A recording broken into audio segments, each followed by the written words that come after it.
Hello once again, and today we're going to be doing movie chat.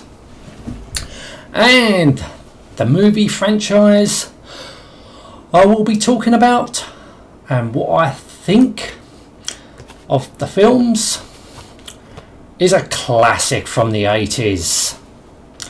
Well, the first one, then it went to the 90s. But the first one's a classic.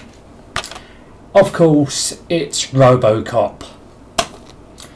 Yes, now what an amazing film that was for the time. 1987 that came out, and it was fantastic. 18 rated. Right, so obviously here I do have the trilogy of films, and also the reboot. Well, I'll get back and I'll get to that in a sec. Let's talk about the original. I mean, as I said, it came out in 87 by Orion Pictures. Very low budget, but what they did was amazing. It was something completely different. This is not a review of a film. It's, you know, it's more memories for me, and I will be putting them in the order of what I thought, what was the best and what was the worst. That's going to be pretty simple, actually. Yeah, the memories when I first watched Robocop was on a crappy VHS tape. I think, well, when I say crap, it was recorded. I think my mate recorded it off his cable. It was on cable. I didn't see it, obviously didn't see it in the cinema at the time. I think he recorded it off cable or something. I watched it and I acquired the tape off another mate. So I acquired.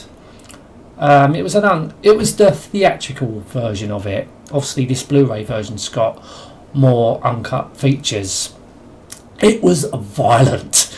It was an absolute violent film, and it was brilliant. Yeah. Now Robocop 2. Now I know it gets slated quite a lot. Robocop 2. This came out in 1990. So the start of the 90s. So obviously the success of Robocop, that it had to have a sequel. Robocop 2. Now I do admit it was no way as good as the first one, but I did like it. And when I first watched it, it was a very poor. It was a very poor version. Well, when I say it, the tape was really bad. I watched it on VHS for the first time, yeah. But obviously I think it came on Sky. These are the days when I used to record stuff off Sky before I bought it on Blu-ray.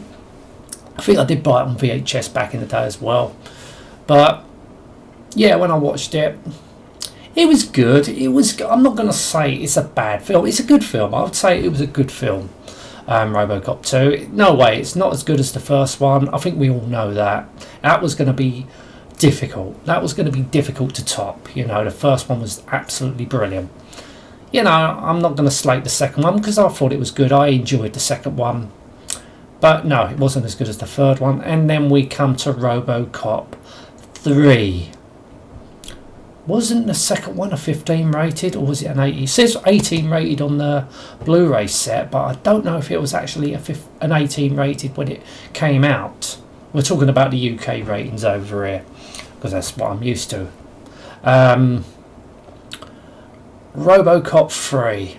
Now, wasn't that a 12 or was that a PG? I don't know. But it was absolutely crap. I thought Robocop 3 was dreadful. Yeah, and it did get slated. I'm one of these people who like to see a film for myself. I don't really take a lot of notice of reviews, because reviews tend to say things are bad, and there's been films that I quite liked, even though the reviews say it's shit. You know, this is why I don't take a lot of notice of reviews on films. You know, I like to see things for myself and give it my own verdict. Yeah, but Robocop 3 was dreadful. I've never seen the TV series of Robocop. I don't think I want to. And yeah, then we come down to the reboot. I think this came out in 2013, didn't it? I can't even. No, 2014. I think it was over. I think unless the Blu-ray came out in 2014. I don't know. 2013 or 2014. The reboot.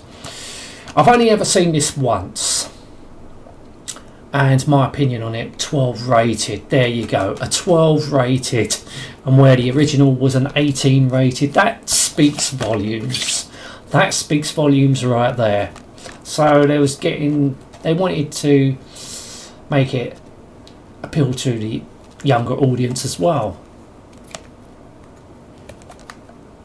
When you've seen the original, why would you want to watch this? Why? Now, I'm not going to say it's a crappy film. It wasn't bad. It wasn't bad, but it wasn't a patch. It was not a patch on the original Robocop. You can't compare it. It had a sort of different storyline, actually. It was no way as violent. It was pretty tame, to be honest with you. 12 rated. Come on. What are you going to do with a 12 rated film? Hardly anything. A lot of CGI in it, but CGI don't do much for me. I don't like too much CGI in a film. In places, yeah, it's good, but not completely dominating a film. I don't think this dominates. I've only seen this once, but I don't know if I want to see it again, to be honest with you. I'd much rather watch the original Robocop. Why would you want to watch this when you can watch this? You know. Yeah, it wasn't as good. No way. It wasn't going to top the original Robocop, but to watch once as a curio, yeah, I don't know if I want to watch it again, to be honest with you. I can watch this, and I can never get bored with this. Never get bored with the original. It's a brilliant film, and it still is after all this time. Now, this is something I do want to do. How would I compare the reboot to any of these Robocop films? Obviously, the reboot ain't going to compare to the original. Is the reboot going to compare to Robocop 2? No. I'd much rather watch Robocop 2 than the reboot. And how would I compare the reboot to Robocop 3? Now, considering Robocop 3 was so bad, I think I would prefer to watch the reboot again over Robocop 3. Yeah. So there you go. Yeah, Robocop, nothing's going to touch that. Robocop 2, yeah, that was a good film. Not as good as the original. Robocop 3, shit. The reboot of Robocop, it's alright. Just for a curio. Anyway, I'm going to end this now. Thank you so much for watching. Till next time, and goodbye.